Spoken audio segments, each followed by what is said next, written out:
Boa noite. Boa noite. O Datafolha divulga daqui a pouco mais uma pesquisa para presidente. Há 5 dias da eleição, candidatos concentram a campanha em São Paulo e no Rio.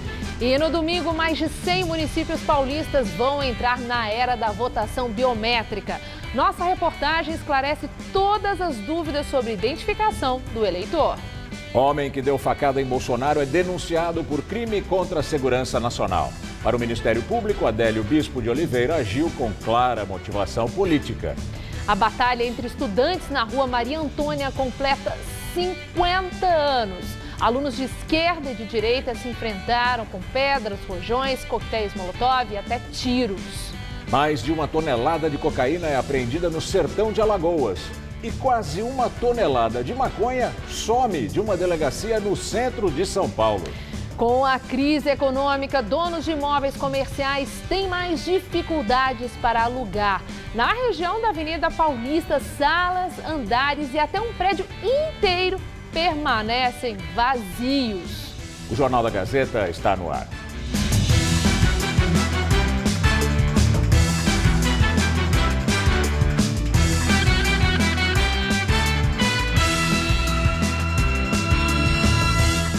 Os candidatos à presidência da República mais bem colocados nas últimas pesquisas fizeram campanha hoje em São Paulo e no Rio.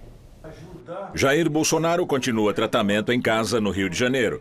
Hoje, ele recebeu o apoio da Frente Parlamentar Agropecuária, que reúne 236 políticos em exercício em 18 partidos. Num post no Twitter, o deputado federal disse que a questão ideológica é tão grave como a corrupção e precisa ser combatida. Bolsonaro defendeu ainda o fim das indicações políticas. Fernando Haddad, do PT, visitou a Fiocruz e fez campanha na Baixada Fluminense. O petista disse que, se eleito, vai revogar a PEC do teto dos gastos e que pretende fazer uma reforma tributária em que o pobre pague menos imposto. Sobre o aumento da rejeição ao nome dele, respondeu que se deve ao fascismo de parte da elite, que abandonou a democracia. Pelo Ibope, a rejeição do petista subiu de 27% para 38%. O ex-prefeito paulistano não quis comentar sobre a delação de Palocci. Ciro Gomes, do PDT, fez campanha no Litoral e no ABC paulista. Ele visitou as cidades de Santos e São Caetano do Sul. Em entrevista à Rádio Itatiaia, de Minas, afirmou que o Brasil está diante de um precipício de radicalização. O candidato disse que quer propor ao país um outro caminho. Ciro falou que o PT precisa ceder o lugar para outro e criticou Bolsonaro. O classificou como um militar extremista, despreparado, que nunca administrou nem um pequeno boteco. Geraldo Alckmin, do PSDB, fez campanha em São Paulo. Ele visitou o comércio popular da região de Perus, na zona norte da capital. O tucano voltou a criticar os adversários do PT e do PSL. Afirmou que votar em Bolsonaro é o passaporte para a volta do Partido dos Trabalhadores ao poder. Segundo o candidato, o radicalismo não é o caminho. O ex-governador de São Paulo disse ainda que a delação de Palocci deve ter efeito já no primeiro turno das eleições. Marina Silva, da Rede, fez campanha no Rio de Janeiro. Ela participou de uma caminhada no bairro de Campo Grande, na região oeste da cidade. Ela estava ao lado do vice Eduardo Jorge, do PV. A candidata também falou sobre a delação de Palocci. Disse que a população está estarrecida pelos relatos do ex-ministro. A ex-senadora pediu ainda empenho aos militantes e afirmou que vai continuar a campanha só falando a verdade. Álvaro Dias, do Podemos, também fez campanha em São Paulo. Ele visitou a cidade de Guarulhos, na região metropolitana. O candidato comentou sobre a delação do ex-ministro Antônio Palocci. O senador defendeu a cassação do registro do PT. Segundo Dias, os crimes descritos por Palocci são um escárnio e que o PT banalizou a corrupção no país. O candidato afirmou que a solução para o Brasil está no equilíbrio e criticou os radicalismos. O Datafolha acaba de divulgar mais uma pesquisa eleitoral para a sucessão presidencial. Jair Bolsonaro, do PSL, tem 32% das intenções de voto. O candidato Fernando Haddad, do PT, tem 21%. Ciro Gomes, do PDT, aparece com 11% e Geraldo Alckmin, do PSDB, tem 9%. Mais detalhes da pesquisa do Instituto Datafolha você vai ver ainda nesta edição do Jornal da Gazeta. Deputados do PT entraram hoje com uma representação no Conselho Nacional de Justiça contra o juiz Sérgio Moro, depois que ele tirou o sigilo da delação do ex-ministro Antônio Palocci às vésperas da eleição. O líder da bancada do PT na Câmara, Paulo Pimenta, e os deputados Vadi Damos e Paulo Teixeira pediram a suspeição do juiz da Operação Lava Jato no Paraná. Os deputados alegaram que tornar público o conteúdo de uma delação sem provas, a poucos dias do pleito, com direcionamento partidário explícito, atende aos interesses de criminalização de determinados indivíduos e da vida pessoal e política de certos investigados.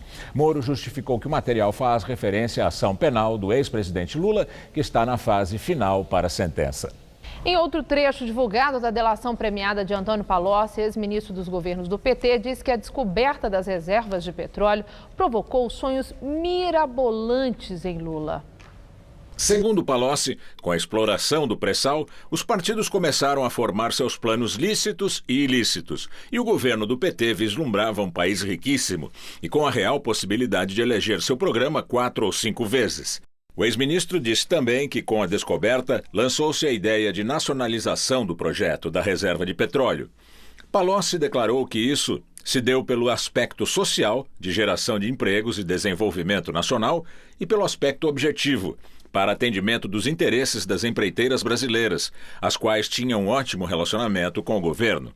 E completa que seria muito mais fácil discutir com a OAS, Odebrecht, Andrade Gutierrez e Camargo Correia contribuições para campanhas eleitorais, do que se tentar discutir os mesmos assuntos com empresas estrangeiras. Ontem, o juiz Sérgio Moro, responsável por ações da Lava Jato na primeira instância, tornou pública parte da delação de Palocci. O ex-ministro foi condenado a 12 anos e 2 meses de prisão por corrupção e lavagem de dinheiro. Ele está preso há mais de 2 anos. Em outro trecho da delação, Palocci afirmou que houve desonestidade em toda a estrutura do PT e dentre todas as suas lideranças. Relatou como era feito o loteamento de cargos na Petrobras, que, segundo ele, tinha como objetivo a arrecadação de recursos para financiamento de campanha. Palocci destacou que Lula sabia do esquema de corrupção na Petrobras. O ex-presidente foi condenado a 12 anos e 1 mês de prisão por corrupção passiva e lavagem de dinheiro, no caso do apartamento no Guarujá, no litoral de São Paulo, e continua preso em Curitiba. A defesa de Lula diz que Palocci mente para obter generosos benefícios. E agora vamos ao comentário de política com o José Neumani Pinto. Você viu o fato e a desculpa. Quer dizer, os deputados Paulo Pimenta, Paulo Teixeira e Vadi Damos já encontraram uma desculpa para a derrocada evidente do codinome de Lula, que é o Haddad, na disputa pela presidência nas pesquisas de intenção de voto, né? De definição de voto. Você viu que os números do Datafolha, que o Rodolfo leu aí, são números bem similares aos números do Ibope. O Ibope foi feito sem que se conhecesse a delação do Palocci. O Datafolha foi feito depois da delação do Palocci. Mas não estou nem me baseando nisso. A questão toda é o seguinte: o que tem prejudicado mesmo para valer o Haddad é que, ao ser identificado com o Lula, ele cresce, porque ele adquire aquela transferência de voto, mas vem transferindo também a rejeição do Lula à dele, porque ele não tem mais uma independência, ele não é um candidato próprio, ele não é um candidato com luz, com nome, ele é apenas o estafeta, o preposto, o pau-mandado e agora também o codinome do Lula, uma vez que Lula é Haddad, diz a própria campanha, né?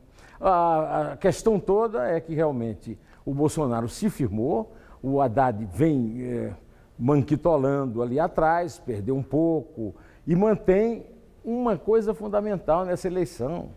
Essa eleição não é uma disputa entre a esquerda e a direita, não é uma disputa entre pobres e ricos, não é uma disputa entre democratas e fascistas, não. Essa eleição é uma disputa entre o mito, a imagem, a força do maior líder popular do Brasil, Lula, que está preso em Curitiba, e todas as pessoas que o detestam, que não querem vê-lo pela frente, Então é o Lula contra o anti-Lula. E o Bolsonaro está se fortalecendo na liderança porque ele, de todos os candidatos, é o único que é anti-Lula para valer. Os outros são meio Lula, meio não, e então não conseguem, por isso, decolar. Principalmente o candidato tucano, Geraldo Alckmin, que despenca, né? Pois bem, eu volto quinta-feira, direto ao assunto. Em pé. Veja como foi o dia de campanha dos candidatos ao governo de São Paulo mais bem colocados nas pesquisas. João Dória, do PSDB, fez campanha na região do Jaraguá, na Zona Oeste. O tucano participou de uma caminhada contra o câncer. Num vídeo postado nas redes sociais, o ex-prefeito disse que não vai apoiar Haddad num eventual segundo turno entre o petista e Bolsonaro. Na mensagem, ele não menciona o colega de partido e presidenciável Geraldo Alckmin. Luiz Marinho, do PT, fez campanha em São Bernardo do Campo, cidade que já governou por 2 vezes. O petista participou de uma caminhada. O ex-prefeito pediu aos militantes empenho nesta reta final da eleição. Ele acredita que vai estar no segundo turno. De acordo com institutos de pesquisas, Marinho aparece em 4º lugar. Márcio França, do PSB, deu entrevistas para rádios no interior do estado e visitou uma unidade da padaria artesanal na sede do governo. Candidato à reeleição, voltou a dizer que, se for reeleito, vai cobrar do governo federal verba para a saúde. Se disse confiante e que também vai estar no segundo turno. Atualmente, ele está em 3º lugar nas pesquisas eleitorais. E no próximo domingo, dia 7, a partir das 5 da tarde, você acompanha o Hora do Voto, programa especial com a cobertura completa do dia das eleições, com análises, os números da votação e da apuração do primeiro turno. Há 50 anos acontecia o confronto que ficou conhecido como a Batalha da Rua Maria Antônia, que envolveu estudantes da Faculdade de Filosofia, Ciências e Letras da USP e da Universidade Presbiteriana Mackenzie. Foi um dos acontecimentos mais violentos durante a ditadura militar. Agora, uma exposição relembra o terror e a resistência que marcaram o período. A imagem da barricada na foto histórica é um dos símbolos da rua dividida pela violência 50 anos atrás. A Rua Maria Antônia era um local de muita efervescência no cenário do movimento estudantil. De um lado, o prédio da Faculdade de Filosofia da USP, ocupado havia 2 meses por estudantes resistentes ao regime militar vigente no país. Do outro, o prédio da Universidade Mackenzie. Naquele ano de 1968, os 2 grupos se enfrentaram numa batalha campal que durou pelo menos 10 horas seguidas. Pedras, rojões, coquetéis Molotov foram lançados de ambos os lados e deixaram em chamas o prédio da USP. Também houve tiros. O estudante secundarista José Guimarães foi atingido na cabeça e morreu. O atirador nunca foi identificado. As 2 universidades abrigavam estudantes de várias correntes políticas, mas o confronto foi entre os que integravam o movimento de esquerda da USP e a ala radical de direita do Mackenzie, que tinha militantes no chamado CCC, o Comando de Caça aos Comunistas.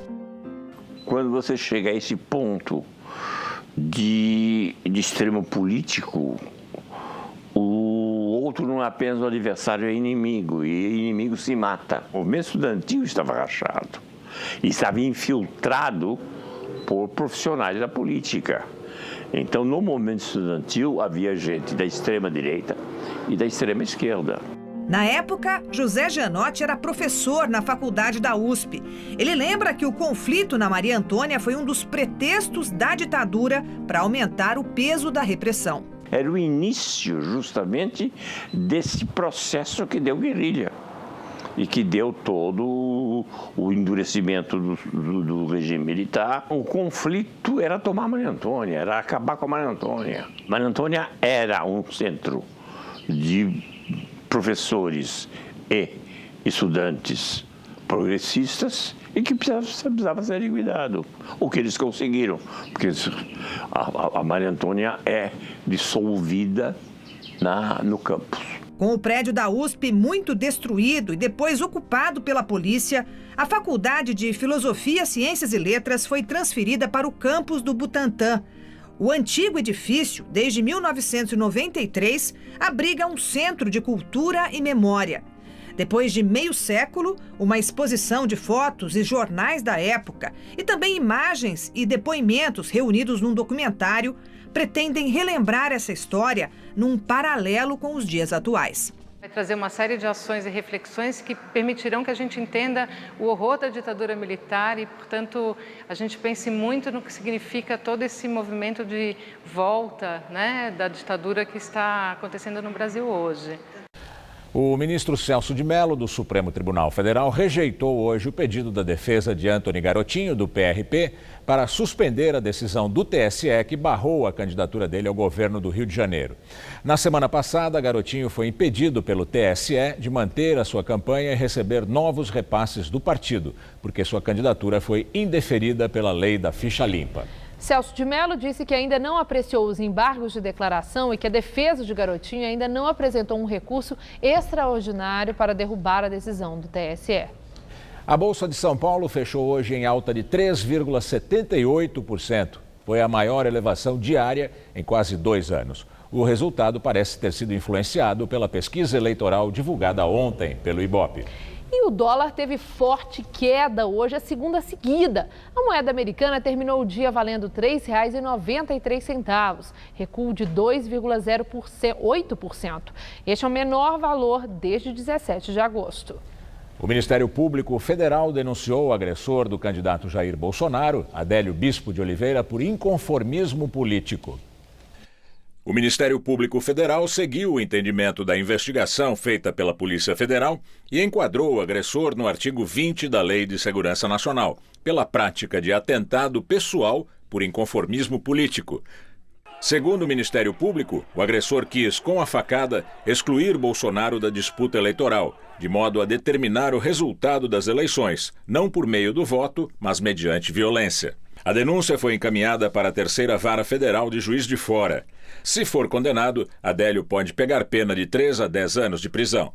O tempo de reclusão pode dobrar em razão da lesão corporal grave. A defesa do agressor pediu um novo exame de sanidade mental. Ontem, o parecer psiquiátrico pedido pelos advogados apontou que Adélio Bispo sofre de transtorno delirante grave. O atentado foi no dia 6 de setembro, durante um ato de campanha em Juiz de Fora. O Supremo Tribunal Federal aceitou uma denúncia por corrupção passiva e tornou réu o presidente da Assembleia Legislativa do Rio Grande do Norte, Ezequiel Ferreira de Souza, do PSDB.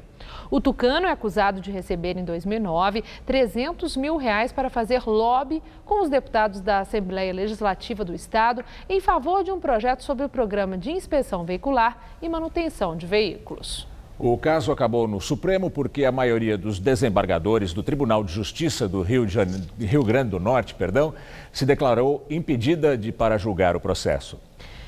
A polícia ainda não conseguiu encontrar quase 1 tonelada de maconha que desapareceu pela porta da frente de uma delegacia no centro de São Paulo. A repórter Sabrina Pires está lá e tem os detalhes. Boa noite, Sabrina. Olha, Estela, o que se sabe é que a maconha sumiu. A droga desapareceu de dentro aqui da delegacia e que todos os policiais que trabalharam aqui nos últimos 50 dias estão sendo investigados. A suspeita é que quase 1 tonelada de maconha tenha sido retirada de pouco em pouco aqui de dentro. Agora, também essa informação é o seguinte, há uma escrivã que disse que comunicou à autoridade policial que a droga tinha realmente desaparecido aqui de dentro. Essa droga ficava no subsolo desse prédio, a primeira delegacia aqui da capital, a mais antiga, que fica aqui no bairro da Liberdade, no centro de São Paulo. Agora, quem levou essa droga e também porque ela ainda estava aqui 1 ano depois da apreensão, é que são questões em aberto. A Corregedoria da Polícia Civil está fazendo essa investigação e 2 policiais estão afastadas do cargo e exercendo funções administrativas durante essa apuração. Voltamos ao estúdio. Em Alagoas, a Polícia Rodoviária Federal apreendeu mais de 1 tonelada de cocaína ontem à noite. A droga estava escondida num caminhão carregado de cerâmica na cidade de Canapi. Segundo a polícia, é a maior apreensão feita no Nordeste, avaliada em R$60 milhões. Agentes federais abordaram um veículo carregado da droga na BR-423, próximo à unidade operacional da polícia do povoado de Carié, em Canapi. Segundo os policiais, o motorista, natural de Pernambuco, apresentou os documentos solicitados, mas tentou fugir e acabou perdendo o controle do caminhão. O homem foi socorrido e hospitalizado. Ele será autuado por tráfico de drogas, cuja pena vai de 5 a 15 anos de prisão. Havia dentro do veículo 22 sacolas com tabletes de cocaína. A Polícia Rodoviária não informou qual seria o destino da droga. A Delegacia de Repressão ao Narcotráfico e a Secretaria de Segurança Pública do Estado investigam o caso. Câmeras do Fórum de Vila Rica, no Mato Grosso, gravaram um juiz baleado fugindo do atirador durante uma audiência. O magistrado foi socorrido e já recebeu alta médica. O réu, que conseguiu entrar armado no local, foi morto por um policial militar. As imagens mostram o pânico das pessoas no corredor do fórum. Primeiro, o promotor se joga da sala de audiência no chão para escapar. Em seguida, aparece ferido o juiz Carlos Eduardo de Moraes e Silva. Ele foi atingido no ombro esquerdo, dentro do seu gabinete. Todos tentam se proteger. Segundo a polícia, o atirador Domingos Barros de Sá já responde por homicídio e foi cobrar, acompanhado do advogado, a realização do julgamento de um processo. O inquérito policial será aberto para apurar o crime. Segundo a assessoria do Tribunal de Justiça do Mato Grosso, o juiz baleado deve retornar às suas funções em breve. Em nota, o TJ anunciou que irá avaliar as medidas de segurança a serem tomadas. R$1,5 milhão foram apreendidos pela Polícia Federal no Tocantins entre ontem e hoje em operações paralelas. Segundo a polícia, há suspeita de crime eleitoral nas duas. Luiz Olinto de Oliveira, irmão do deputado estadual Olinto Neto, do PSDB, foi detido pela Polícia Civil com R$500 mil depois de sair de um banco em Araguaína, ontem à tarde. O flagrante foi dado quando ele estava dentro de um carro alugado pela Assembleia Legislativa, junto com um sargento da Polícia Militar. Em depoimento, Olinto disse que iria comprar gado com o dinheiro de uma herança. Eu tive os intermediários, né? Então, que são sempre os compradores de gado. Ele foi liberado pela Polícia Federal e vai responder em liberdade. Poucas horas depois, a polícia encontrou mais de R$1 milhão em malas dentro de um táxi, entre Palmas e Porto Nacional. Ninguém soube explicar à polícia a origem do dinheiro. O motorista e 2 passageiros foram levados para prestar depoimento na Polícia Federal. Um avião que iria transportar o dinheiro todo foi apreendido e o piloto também foi levado à polícia. A suspeita é de envolvimento com políticos dos estados do Pará e Goiás. Em nota, a assessoria do irmão de Luiz Olinto, o deputado Olinto Neto, afirmou que o advogado e empresário exerce atividades independentes, de origem lícita e sem relação com a campanha eleitoral. E ainda nesta edição do Jornal da Gazeta, mais detalhes da pesquisa Datafolha à presidência da República. A eleição está chegando e muita gente ainda tem dúvidas sobre como vai funcionar o voto biométrico. Nós conversamos com o porta-voz do Tribunal Regional Eleitoral daqui de São Paulo para esclarecer essas questões. Ainda não vai ser dessa vez que todo mundo vai usar a identificação biométrica no estado de São Paulo. Isso deve acontecer lá para 2022. Mas nessa eleição, o número de cidades a utilizar a tecnologia aumentou. Na eleição passada, em 2014, foram 15 municípios. Agora, em 2018, serão 100. Em outras 21 cidades, vão ser os 2 tipos de identificação, biométrica e manual. Ainda assim, isso representa menos de 9% do eleitorado paulista. Nesses lugares que tem a biometria obrigatória, 400 mil títulos foram cancelados por falta de cadastramento das digitais. Funciona assim. O eleitor posiciona um dos dedos no leitor da urna eletrônica e é identificado pela impressão digital, já previamente registrada num banco de dados da Justiça Eleitoral. Embora o cadastro seja com os 10 dedos das mãos, na hora do voto somente polegares e indicadores são utilizados. Nesses casos, não precisa assinar o caderno de votação. Quem conduz esse processo é o mesário. É possível que haja um defeito, né, e não funcione a identificação. Então, o mesário, depois de tentativa, ele vai liberar a pessoa para votar do modo tradicional. Na Grande São Paulo, a biometria é obrigatória nas cidades de Guarulhos e em Budas Artes, por exemplo. Mas aqui na capital paulista, que é o maior colégio eleitoral do país, com mais de 9 milhões de pessoas aptas a votar, Como esse cadastro não foi obrigatório, mesmo quem fez o registro na Justiça Eleitoral ainda vai ser identificado pela forma usual, ou seja, por meio de documento com foto. O e-Título, aplicativo de celular que pode substituir o título de eleitor em papel, também está valendo este ano. Quem não fez o cadastro de biometria precisa levar um documento oficial com foto. Na hora da votação, recomenda-se levar também uma colinha com os números dos candidatos escolhidos nesta ordem: deputado federal, deputado estadual, os 2 senadores, o voto para governador e, por fim, para presidente. Se for votar apenas na legenda, basta colocar os 2 números do partido e apertar confirmar para os 6 cargos. É uma notícia falsa mesmo, essa que anda circulando, de que se votar apenas para presidente, o voto anula. Não, esse voto é parcial, os outros votos serão brancos, né? E então a votação está completa e será válida para presidente. Quem não votou em até 2 eleições, apesar de ter de justificar e ficar sujeito à multa, pode votar neste pleito. A partir de hoje, começam algumas regras específicas. Até domingo, prisões só em flagrante. Na quinta, termina o horário eleitoral na TV e no rádio. E a campanha também passa a ter restrições. O que se protege com esta regra é que tanto o eleitor como o candidato, né, eles vão com liberdade chegar até as eleições, praticar atos de campanha, desenvolver atos de campanha, o eleitor eleger e assim por diante. E com o cenário econômico muito desfavorável, donos de imóveis estão com os imóveis deles encalhados no mercado. Uma boa oportunidade para quem procura um espaço e pode negociar preços mais baixos. Por onde se anda na cidade, lá estão elas, as placas das imobiliárias oferecendo os imóveis comerciais para locação. Na região da Avenida Paulista tem salas, andares inteiros e até todo o prédio para ser alugado. No Itaim Bibi, onde os valores dos aluguéis são os mais altos da cidade, o problema se repete.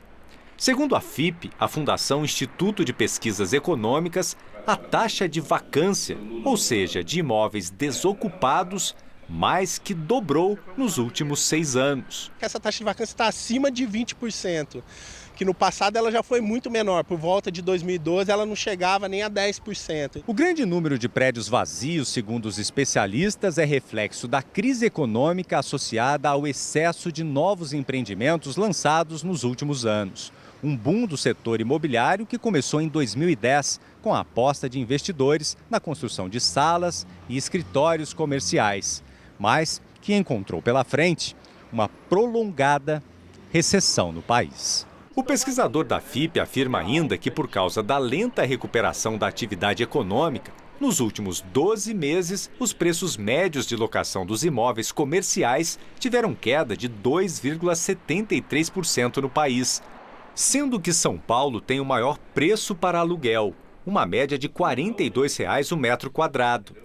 O levantamento aponta também que os preços mais altos são cobrados em imóveis nas regiões do Itaim Bibi, Cidade Jardim, Vila Nova Conceição, Jardins e Paraíso. Já os menores aluguéis foram encontrados na Lapa, Penha, Sé, Tremembé e República. Um bom momento para quem procura um imóvel.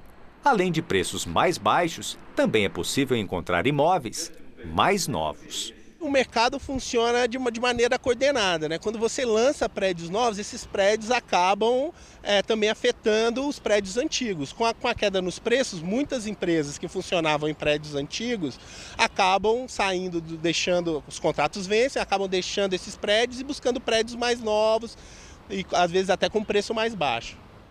A venda de veículos no Brasil cresceu 7% no mês de setembro, de acordo com a Fenabrave. Esse aumento foi registrado na comparação com o mesmo período do ano passado.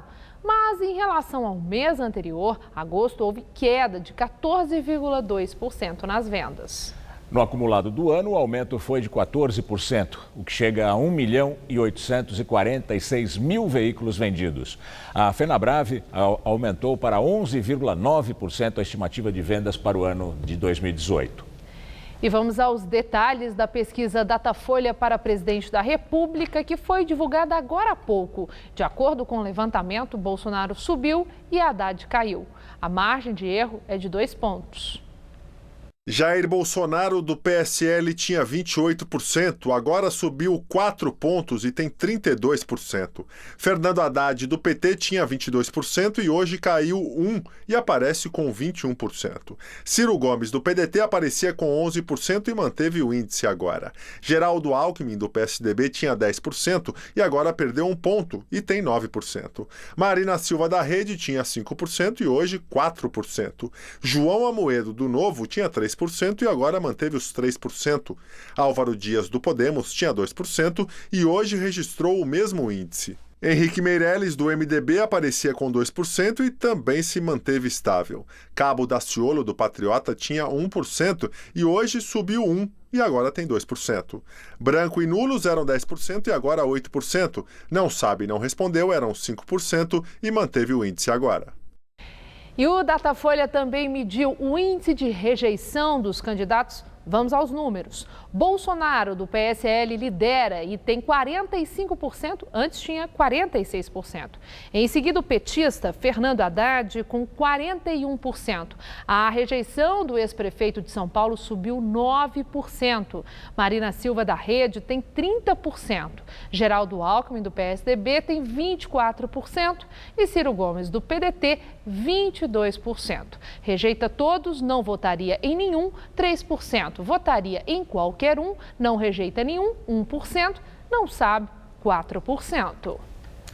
Na Indonésia, em meio a novos tremores, o governo começou os enterros coletivos das mais de 1.200 vítimas do terremoto e do tsunami que atingiram o país na semana passada. As autoridades afirmaram que tentaram organizar necrotérios nas regiões afetadas para identificação dos corpos, mas diante do risco sanitário decidiram organizar enterros em massa. O número de mortos continua crescendo à medida em que os socorristas têm acesso às áreas mais remotas da região de Palu e Donggala, as duas cidades mais atingidas pela tragédia. O Escritório para a Coordenação de Assuntos Humanitários da ONU calcula que 190 mil pessoas precisam de ajuda urgente, incluindo 46 mil crianças e 14 mil idosos. Pela primeira vez em 55 anos, uma mulher é a vencedora do Prêmio Nobel de Física. A canadense Donna Strickland foi escolhida por seu trabalho sobre como a tecnologia de laser transforma feixes de luz em ferramentas de precisão. Strickland é a terceira mulher a ganhar um Prêmio Nobel de Física desde a criação do prêmio. A cientista polonesa Marie Curie foi a vencedora em 1903 e a americana Maria Goldberg-Meyer em 1963. A pesquisadora afirmou que fica feliz por sua vitória ter um peso simbólico na história do prêmio e espera que isso dê mais força à representatividade feminina na ciência.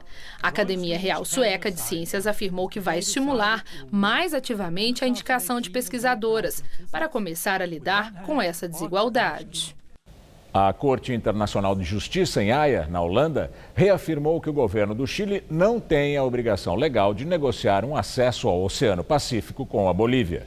Na reivindicação apresentada pelo presidente Evo Morales em 2013, os bolivianos afirmaram que a perda de todo o seu litoral para os vizinhos no século XIX prejudica a economia do país e que uma negociação seria de interesse regional. O argumento foi rejeitado e o tribunal recomendou o diálogo entre os dois países. Vamos ao comentário de política internacional com João Batista Natali.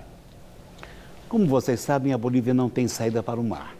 Ela depende de países vizinhos, como o Brasil, o Peru ou o Chile, para embarcar em navios suas exportações. Pois bem, a Bolívia perdeu para o Chile o território que lhe garantia um pedaço de litoral. Foi na Guerra do Pacífico, que eclodiu há quase 140 anos. A Bolívia era aliada do Peru e na Guerra de 4 anos o Chile derrotou os dois países. Pois bem, o governo boliviano sempre reivindicou de volta o seu território, no deserto de Atacama. E ontem o caso foi julgado pela Corte Internacional de Justiça, com sede em Haia, na Holanda.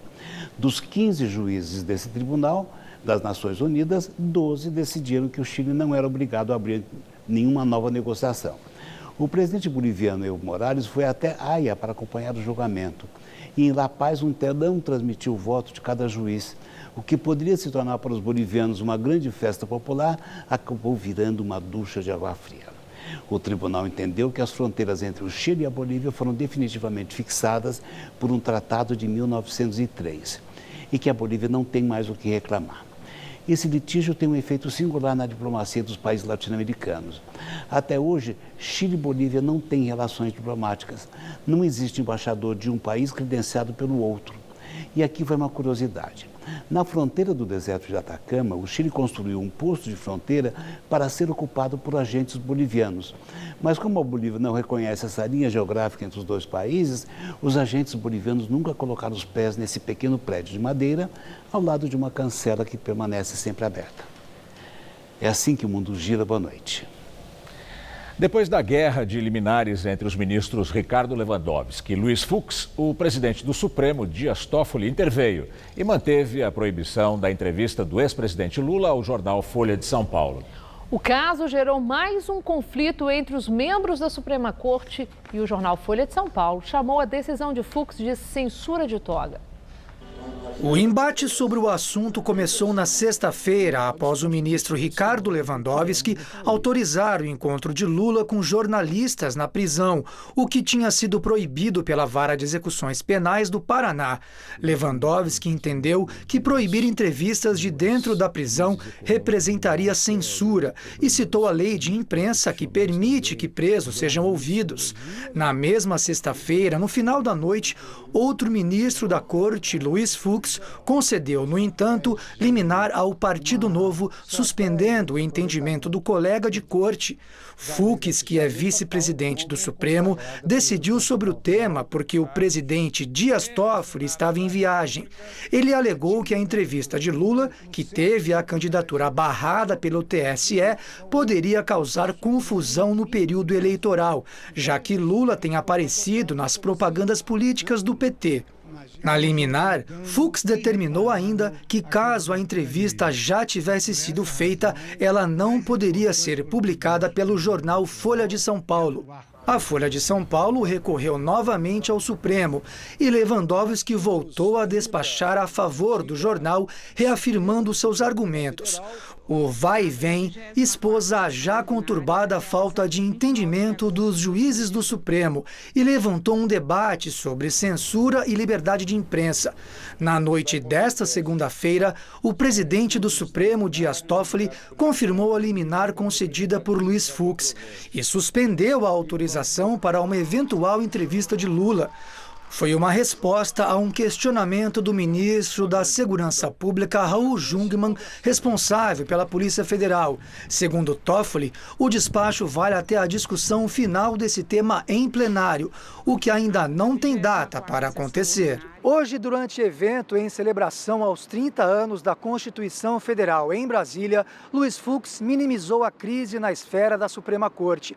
Ele disse que não há discórdia no STF, mas sim falta de senso entre seus integrantes. Durante sua fala, Fux também defendeu que os juízes decidam em favor dos anseios da população. Significa dizer não que nós tenhamos que fazer uma pesquisa de opinião pública para decidirmos, mas que quando estão em jogo razões morais, razões públicas, nós devemos proferir uma decisão que represente o anseio da sociedade em relação à justiça. O caso provocou a primeira crise na gestão de Dias Toffoli no comando do STF.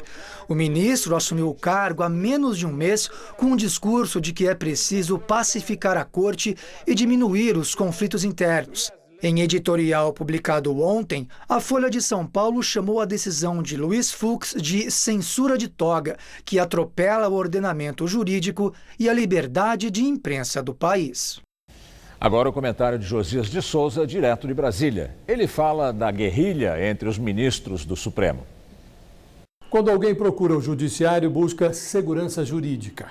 Pois bem, submetido a uma causa simples, o pedido de um jornal para entrevistar Lula na cadeia, o Supremo Tribunal Federal produziu 4 decisões em 2 dias úteis e não decidiu coisa nenhuma. Em vez de segurança, produziu incerteza e divisão interna. Costuma-se dizer que decisão do Supremo não deve ser discutida, mas acatada. Mas é preciso saber qual decisão merece respeito. Ricardo Lewandowski expediu uma liminar autorizando a Folha de São Paulo a entrevistar Lula. Luiz Fux cassou a decisão, proibindo a entrevista. Lewandowski ressuscitou a autorização. Respeita-se qual jurisprudência? A de Lewandowski ou a de Fux? Nenhuma das duas, respondeu Dias Toffoli, o presidente do tribunal. O caso será levado ao plenário do STF. Lewandowski xinga os colegas em privado. Ele ameaça rodar a toga e se retirar da sessão. Toffoli assumiu o comando do STF, tendo a pacificação interna como prioridade. O novo barraco mostra que a divisão entrou em sua fase autofágica. Todos querem respeitar o Supremo, mas o Supremo não se dá ao respeito. E daqui a pouco, Maria Lídia Flandre entrevista o cientista político Rodrigo Prando sobre a conjuntura política e as eleições. Tivemos uma tarde muito abafada aqui em São Paulo hoje. O termômetro marcou 31 graus. Pois é, para refrescar esse calorão, nós tivemos algumas pancadas de chuva pontuais pela cidade. Vamos ver com Mariana Armentano se o tempo continua assim por aqui.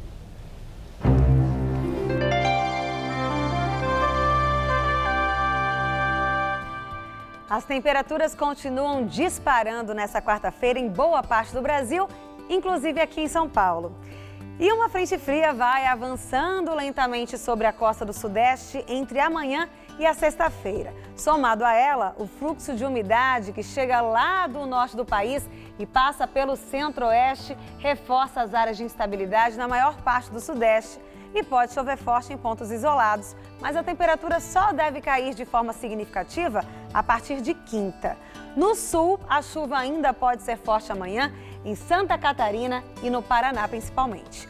Vamos ver como fica a nossa tabela de temperaturas? Em Natal, quarta-feira de tempo firme, com máxima na casa dos 31 graus. No Rio, faz até 35 graus com chuvas mais à noitinha. Na capital do Mato Grosso, Cuiabá, nem a chuva, baixa o calor em torno dos 37 graus.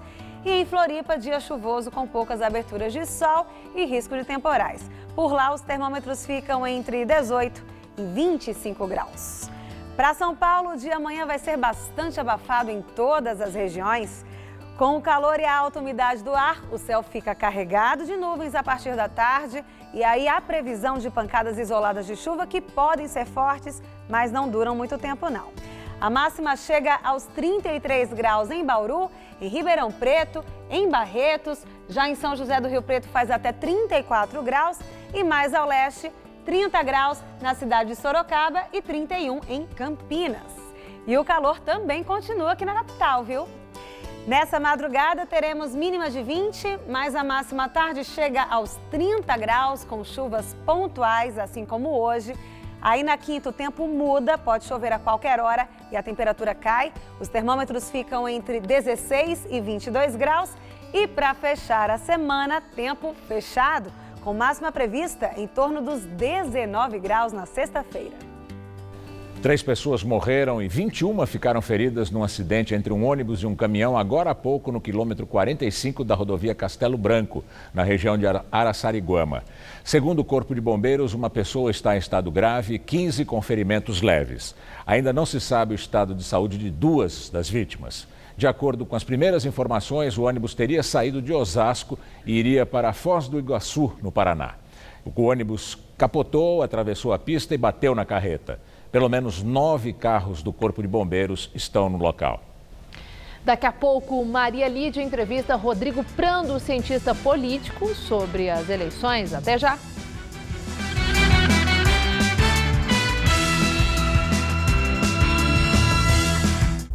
O tempo não para. Os fatos também não. Tudo o que acontece no Brasil, tudo o que abala o mundo, está no Jornal da Gazeta, edição das 10. De segunda a sexta. Tigo 2. Com rodas e liga leve, sensor e câmera de ré, volante multifuncional, central multimídia, teto solar elétrico, freios a disco nas 4 rodas, assistente de subida, controle de tração e estabilidade, câmbio automático de última geração. Faça um test drive e entenda por que a Caoa Chery é a marca que mais cresce no Brasil.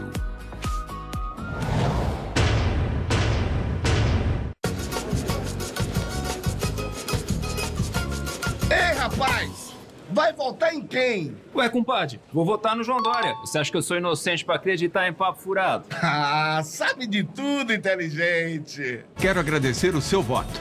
Juntos, vamos fazer São Paulo acelerar.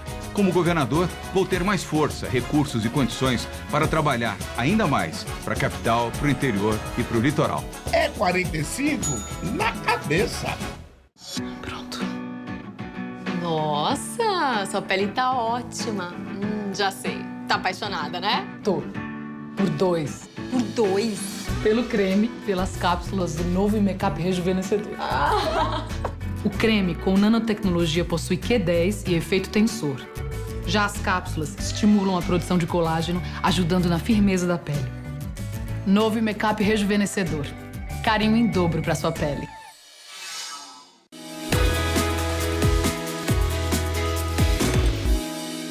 O Brasil está dividido e país dividido não sai da crise. A turma da direita quer o fim do 13º. Já da esquerda, a volta dos responsáveis pelos escândalos de corrupção. No meio deles, estamos nós, a maioria que não quer radicais de um lado e nem do outro. Vamos virar este jogo, eles não. No próximo domingo, vote 45. Juntos vencemos os radicais. Tá a fim de escrever a sua própria história? Que tal dirigir a sua própria vida? Então corre pra cá, que a sua hora chegou. Bem-vindo ao Universo Casper, um lugar certo para você pensar, criar e questionar. Na Casper, razão e emoção se unem para fazer diferente, fazer melhor. E você, aceita o desafio? Tem muita coisa nova te esperando por aqui. Faculdade Casper Líbero, Vestibular 2019. Paixão por comunicação. Chama, chama que o povo quer. Chama, chama que o 13 dá jeito. Chama que é bom. Chama, chama que o povo quer. Chama, chama que o 13 dá jeito. É o Brasil feliz de novo. Vote os deputados do nosso partido. Vote 13. Ela é bonitinha, muito querida, uma super apresentadora e arrasa na cozinha. No Todo Seu de hoje, Cláudia Spinelli mostra que seus dons vão muito além do que vender bons produtos aqui na Gazeta.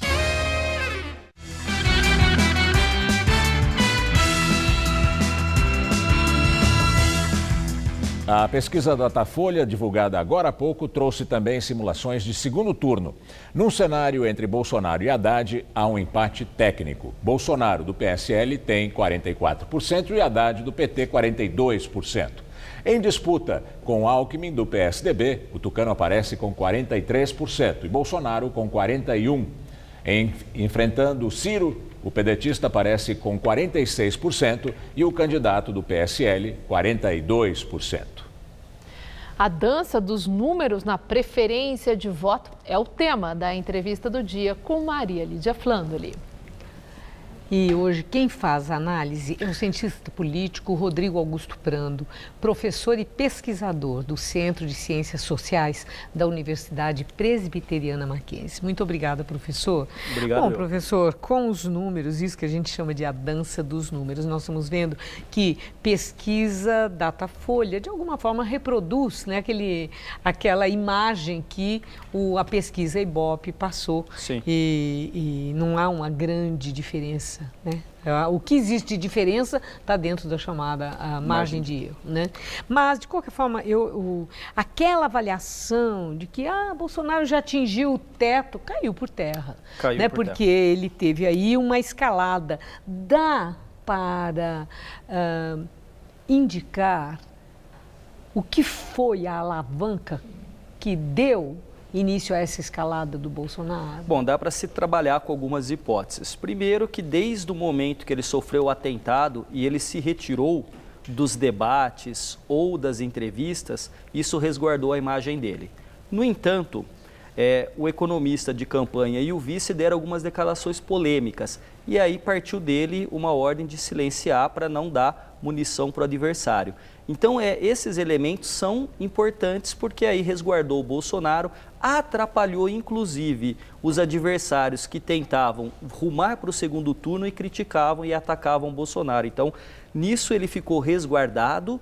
E, ao que parece, esses últimos movimentos das mulheres contra Bolsonaro ainda não se refletiram, porque justamente nas duas pesquisas, mas sobretudo na pesquisa de ontem, houve um aumento do índice de escolha das mulheres para o Bolsonaro. Então, ele subiu.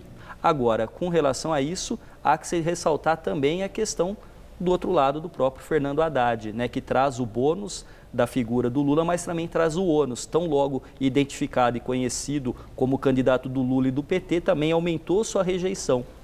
Agora, professor, eu queria me deter só um pouquinho nesse movimento que teve expressão, #EleNão. Né? E me levou tanta gente às ruas, um movimento organizado por um movimento de mulheres, por ONGs feministas, e que não era da questão de gênero, mas sim um protesto contra a possibilidade do retrocesso, do atraso no que diz respeito a valores na sociedade, conquistados assim muito lentamente e a duras penas. Esse movimento #EleNão pode ter resultado um acirramento do antipetismo? Pode, mas ali no antipetismo especificamente, tem um candidato que há muito tempo conseguiu se apresentar diretamente como antipetismo e anti-Lula, e esse foi Jair Bolsonaro. Por falar de #EleNão, vale ressaltar que dentro do universo virtual das redes sociais, o Bolsonaro iniciou muito antes e ele é aquele que tem o maior número de seguidores. E esses são eleitores convictos. Então, veja, a reação das mulheres não é surpreendente, elas reagiram a isso que você coloca a este quadro, só que tem uma outra coisa, o eleitor dele é resiliente em relação a isso, ele é convicto e não muda. Tanto que aumentou o percentual de votação no Bolsonaro. A grande questão é que muitas campanhas demoraram para entrar neste universo das redes sociais e apostaram, por exemplo, no tempo de televisão que parece não ter repercutido como se imaginava. Então, esse quadro começa a se desenhar agora, mas ainda nós temos alguns dias para a eleição e algum movimento subterrâneo, um fato novo pode acontecer e mexer naquilo que você chamou, bem chamado, de dança dos números. Agora, então, o senhor, quando chama a atenção para essa questão de que temos ainda alguns dias, o senhor admite que possa haver espaço e tempo para aquilo que era a esperança das candidaturas de centro, principalmente Alckmin e Ciro, de que eles pudessem, um deles, vir a ser a chamada terceira via, que rompesse com a polarização Haddad e Bolsonaro? Pode acontecer. Ainda há essa possibilidade? Ainda há possibilidade. De novo, tem que ser um fenômeno com muito impacto, que mexa com a opinião pública e, sobretudo, com o eleitorado. Se não houver nada que seja tão bombástico, as pesquisas indicam um segundo turno se consolidando e se cristalizando entre o Bolsonaro e o Haddad. E aí, neste momento, sem algo bombástico que mexa com a opinião pública, nem Ciro e tampouco o próprio Alckmin... Estão lá empacados e empatados, empatados, né? E aí perceba, o Alckmin continua no mesmo patamar. Então imagine que esta quantidade de candidaturas do centro desidratou um pouco o Alckmin. A figura do Bolsonaro, que encarnou o antipetismo, tirou eleitores do PSDB, que eram muito mais anti-PT do que eleitores convictos da social-democracia. A própria figura do Amoedo, no liberalismo que ele esposa, também tirou uma parte dos eleitores do Alckmin. Então, assim, no fundo, o Alckmin fez toda a lição de casa, só que o cenário é outro. Ele conseguiu aliança, tempo de TV, recursos, né, tem um partido, enfim, quem imaginava que o PSDB e Alckmin estariam numa situação em 2018, se comparado ao PT em 2016, que teve a presidente Dilma impedida, perdeu 60% das prefeituras e, na sequência, teve o Lula não só investigado como preso. Então, a política dá essas voltas e não dá nem para pensar como se tem até domingo uma grande possibilidade, mas está em aberto, com pouca chance de mudança. Bom, agora, professor, ainda uma última questão que foi a disparada da rejeição de Fernando Haddad. Ele, quando foi definida a candidatura de Haddad, na impossibilidade da candidatura do Lula, ele ao Lula, essa coisa toda, foi muito curiosa, assim, o viés de ascensão da candidatura dele, num desempenho muito rápido de crescimento. Isso. Mas, nessas últimas pesquisas, quando aparece o índice de rejeição, o salto dos 27% para 38% da pesquisa do Ibope.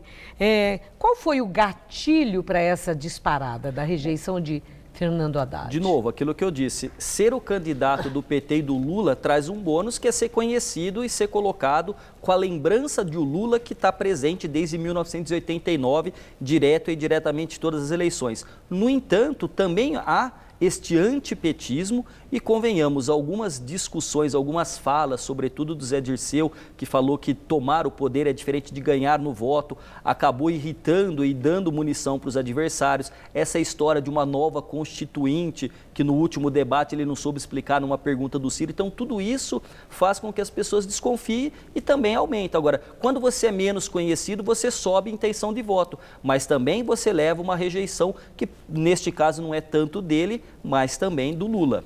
E essa rejeição interfere fundamentalmente, porque eles estão praticamente empatados na rejeição também. Se nós pensarmos, é muito alta a rejeição a Bolsonaro, muito ele vai ir com viés ascendente, a rejeição de Fernando Haddad.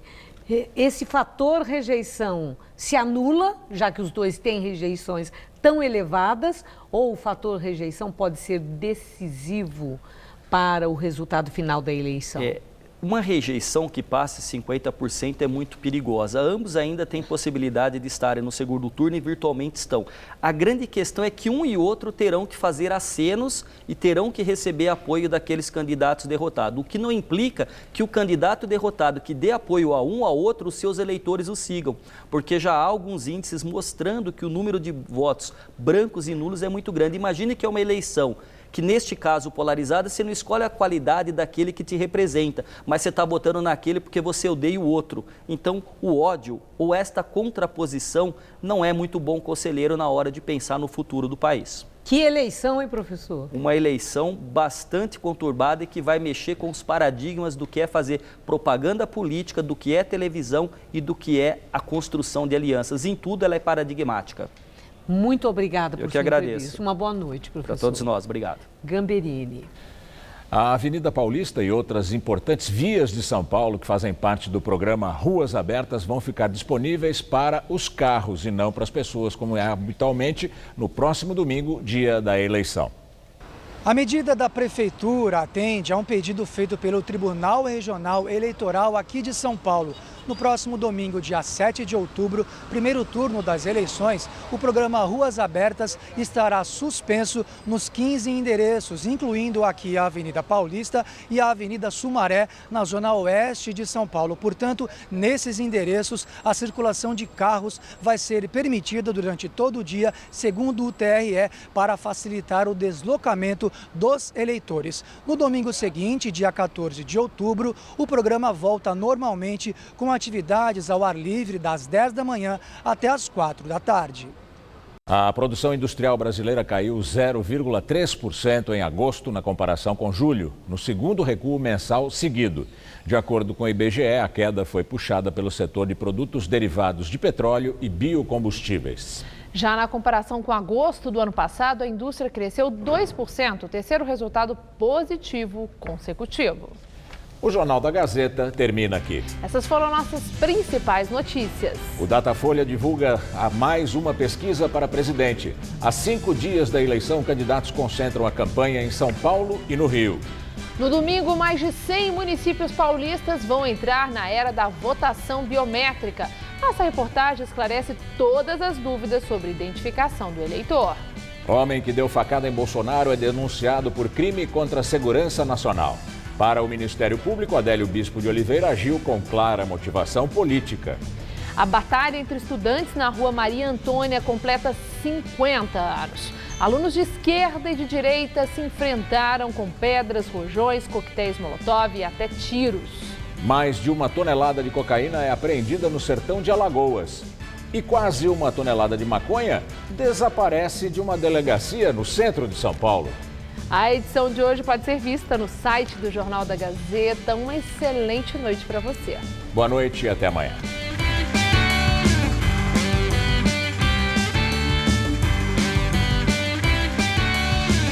Próximo domingo, 5 da tarde, em Hora do Voto, acompanhe a cobertura das eleições 2018.